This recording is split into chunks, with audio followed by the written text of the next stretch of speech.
Okay, so alright, so in this module we will learn how we can install the WordPress locally on our server, right? All we will do is that we will install an app which will run a web server. Now there are three major web servers which we can use. One is XAMPP, which supports Windows, Linux, and MacBook, like Mac. And then there is a MAMP, which supports Windows and Mac. And then there is a WAMP, which supports only Windows. Okay. I personally like MAMP, which has good UI and it's pretty clean. So you can also check out XAMPP and WAMP. And for now, we will go with the MAMP. Okay. Now this is how I have installed the MAMP, and this is how it will look. Okay. We can just choose a web server. We can choose a PHP version, and we will start it. So currently, I will choose PHP version as 8.3.28, and then start the server. And it is getting started. Let's wait till it gets starts. Okay, so it got started, and if you see in the preference, you can see the ports your server is running on. Okay, so currently we are running on triple eight 48's like 8888 localhost port, but we can make it so the default port is 80, where we don't have to put anything uh, next to the localhost. Okay, so if I click on 80 and click OK, let it restart. I will just put the password. Okay, so if you see now, we don't have to put anything, any port on our website. Okay, on our local host. So this is the local, we can either run this with the local host, or we can put it like 127.10.0.1. Okay, it's same thing. So let's go with localhost. Now let's see where we can find out those files inside our application. Okay, so I will quickly go to the map. Okay, so this is my folder. Okay, inside this you might see htdocs.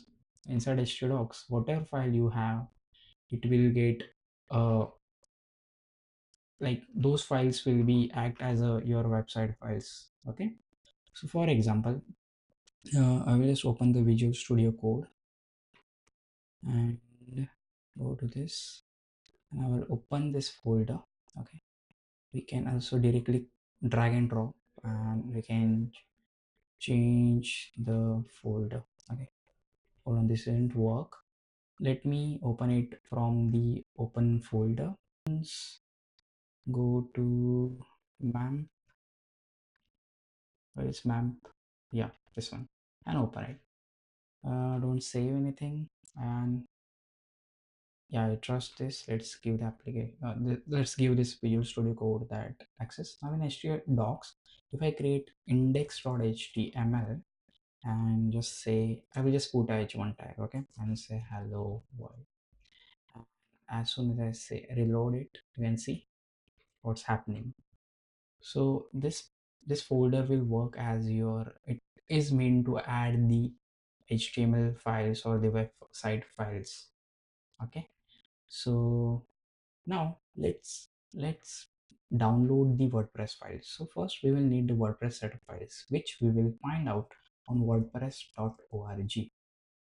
Okay, now if you click on get WordPress and download the latest version, it will start downloading. Okay, so let's wait till it gets downloaded.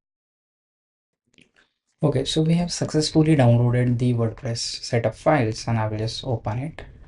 All we have to do is start, we can do this file and upload or move all those WordPress set of files to htdocs. Okay, as it's done, now if I open the local host, we will see the WordPress setup page. Okay, now before doing this, we will also need to add a MySQL database, but let's do it simultaneously. So I will continue with the English. I will say let's go. And now we have to put database name, username, password. Database host will be localhost by default, and this will be this table prefix will be this value of the by default. So all I have to do is that I have to go to the localhost slash hp my admin. Okay, so we are now opening. Now we have to create one new database, and I will call it as a WordPress. I will just create it with whatever values it has. Okay, now we have created a WordPress database. Now all I have to do is just add the name, username will be root, and password will be none because we don't have any username assigned to this. And I will just click on submit. Okay, so we are seeing an error. Okay, let's try to fix it. So okay, your database username, if we keep it nothing sort of this, it's not working. Okay, so let's create a username for this whatever database.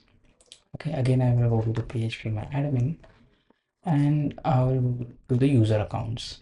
Okay, now we have uh, something called root, and we also have a password to this. So let's either we can create one username, uh, one new user account, or we can edit the privileges. Let's create a new user for this.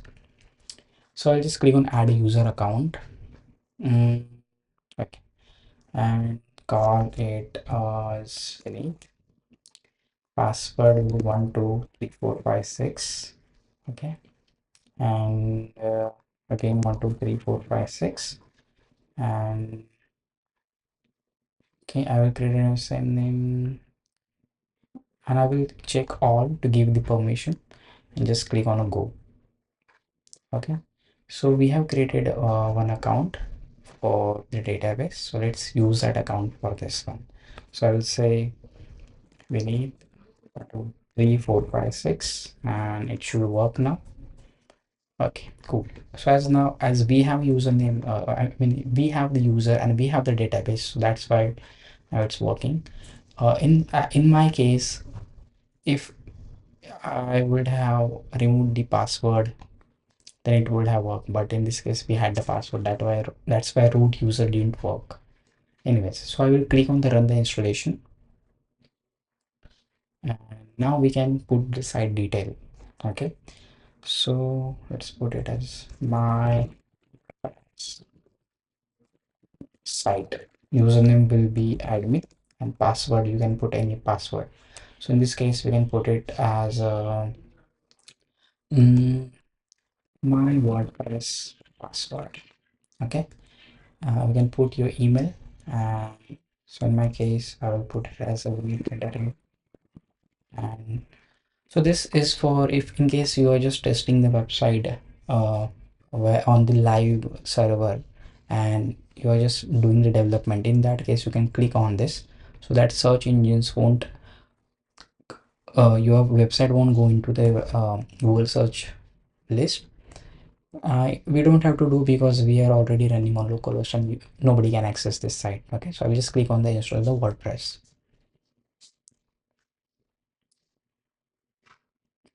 Okay, now when I click on admin login, you can see we have this URL. Okay, so if you click on localhost, you can see this is how the WordPress is looking for now.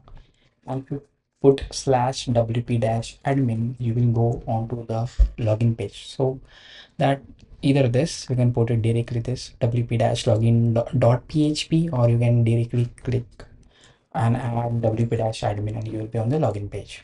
Okay, so the username was admin, and the password was my WordPress password, I guess.